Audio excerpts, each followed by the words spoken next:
ESPN First Take had a discussion in regards to Draymond Green a few days ago and him getting his foul upgraded to a flagrant foul, the one that he did on Zach Edey where he kind of locked his leg. The discussion was between Stephen A. Smith, Shannon Sharpe, Kendrick Perkins. I did a video about this topic as well, and I could tell based off of my own opinion, I would have been the odd man out to say the least if I was on a show like this, expressing my true thoughts on this situation. You're going to hear each and every one of their takes. I have it all for y'all.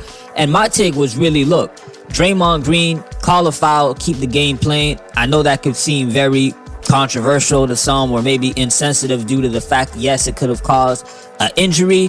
But for me, I've been watching the NBA as early as I could since the early 2000s. I've seen a whole lot worse. It really is hard for me to see some of these plays now and feel like the direction that we've turned into when it comes to what is an excessive foul is the right direction for us to be going in. That's not to say I'm just old school with everything. For example, I like how Nikola Jokic and Joel Embiid are revolutionizing that center position, doing things we haven't really seen, even a Victor Wembanyama to a certain extent.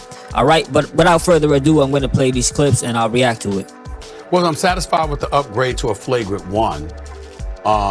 But I think it's important to recognize that you have a lot of people in the league who believe that Draymond should be suspended. I'm not one of those people.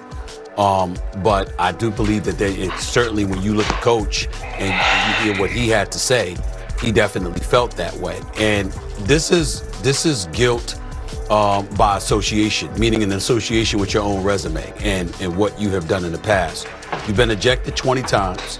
You've been suspended about 6 times. If it was somebody else, okay, they get the flagrant and that's all we're talking about. But because it's Draymond Green and it's his history, we're going to be talking about him. And that's what I tried to explain last year when he got upset about it, that I think is very unfortunate because I think he's a good brother and he's really, really smart and he's got a bright future. But these incidences work against him.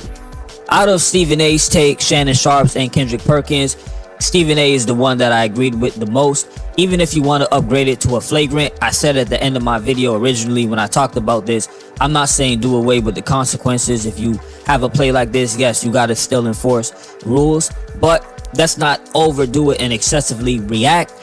However, when we're dealing with a guy like Draymond Green, I do concede what Stephen A is saying when it comes to the history and his reputation that he has. It's been following him. And when he does a play like this, it just brings back all those other memories of other plays that people had in question. Which is why when I was watching Draymond Green talk about Joe Mazzulla's comments when it came to bringing back fighting in the NBA, when he said, nah, we ain't doing that, I gotta part ways with you, Joe Mazzulla, I'm paraphrasing, I wasn't surprised. He has a reputation to protect. If he goes out there and says, yeah, I agree with Joe Mazzulla, let's bring back fighting, it's gonna have everyone thinking, oh, this is what we already think of Draymond Green anyways. He just wants to go out there and fight.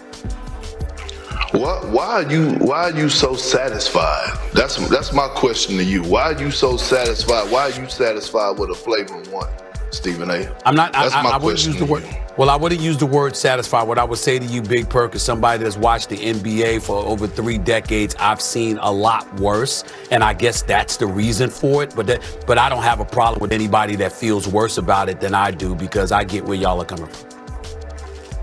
Well, I do, and I actually think Draymond should be suspended for an extended period of time.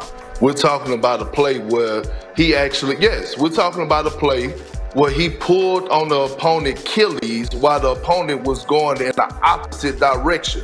And we're talking about a guy, Zach Edey, who's 7'2", 7'3", probably 300 pounds. This could have been a season-ending injury right here.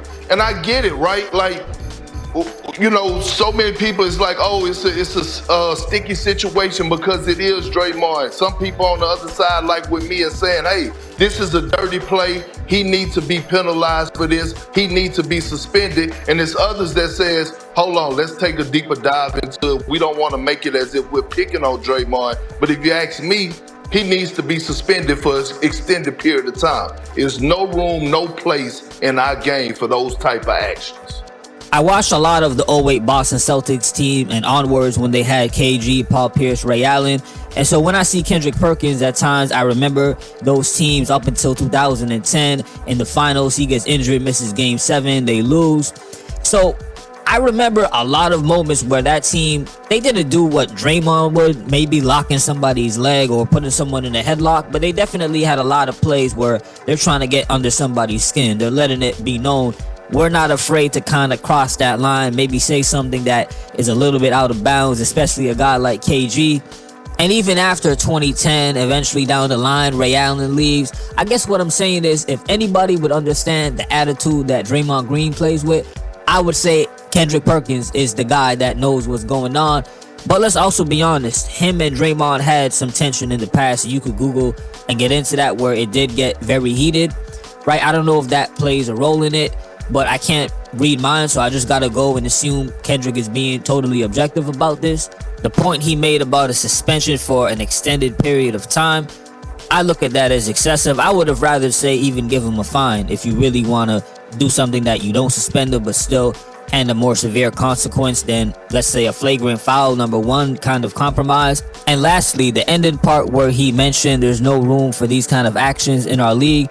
Again, if you've been watching the NBA a lot, there are players who do these kind of things in the past. Maybe you could even find them now if you're really focused and watching hard in an NBA game. And it's never a problem when that player is on their team and they're doing it to the opposing team, man. And this is what I mentioned in my Broken Code video. Shannon? Guys, he's what we call a repeat offender.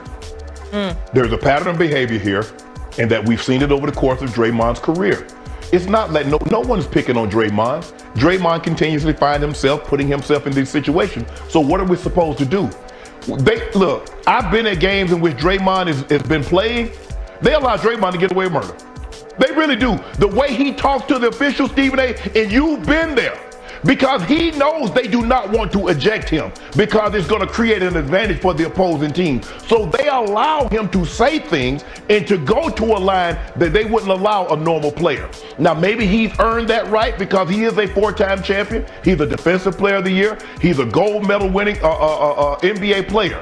But they allow Draymond to get away with things they don't allow other players to get away to. This is who Draymond is. And he just can't help himself. Even though he said after that situation, Stephen A., in 2016, he cost his team a championship. He believes he cost his team a championship by being suspended Game 5, that he was never going to put himself in that situation.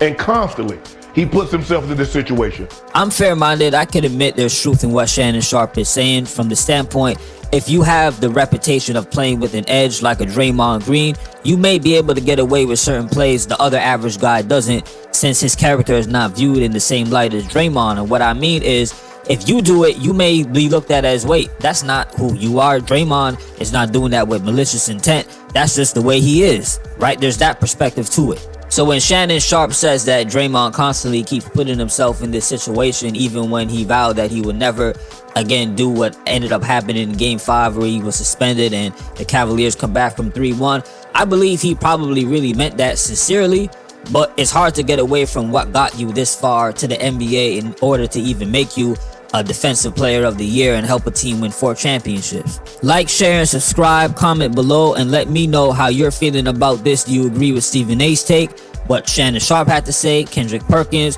what I was saying in between, especially in my own original video? I'd love to hear all perspectives, and as always, salute for listening. Peace.